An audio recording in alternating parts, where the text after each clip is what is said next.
પેટા ચૂંટણી પહેલા જૂનાગઢના વિસાવદરમાં મુખ્યમંત્રીનો કાર્યક્રમ 94 કરોડના વિકાસ કાર્યોનું લોકાર્પણ અને ખાતમુહૂર્ત કરાયું। ભાજપ પેટા ચૂંટણી માટે તૈયાર હોવાનું ભૂપત ભાયણીએ નિવેદન કર્યું। વિસાવદરમાં ટિકિટ માટે કોઈ સ્પર્ધા નથી। હર્ષદ રીપડિયા, કિરીટ પટેલ કે મને કોઈપણને ટિકિટ આપશે, કોઈપણ પ્રકારની કોઈની વચ્ચે સ્પર્ધા ન હોવાની ભૂપત ભાયણીએ વાત કરી।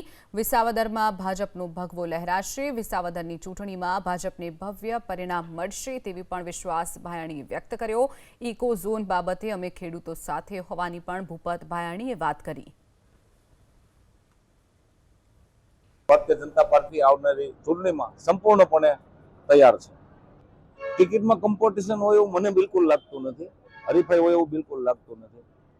ભારતીય જનતા પાર્ટીના સૌ સૈનિકો છે અને સૌ સાથે મળી અને જનતાનું હિત, ખેડૂતોનું હિત અને વિસ્તારનું હિત જોવાનું છે। વ્યક્તિગત મારું કે અન્ય કોઈ વ્યક્તિનું હિત જોશું તો જનતાનું હિત જોખમાશે। તો અમારો એવો સહિયારો એજન્ડા છે કે વિસ્તારના હિતમાં, ખેડૂતોના હિતમાં અને જનતાના હિતમાં સૌ સાથે મળી અને આગામી ચૂંટણી લડીએ અને પરિણામ લઈ આવીએ।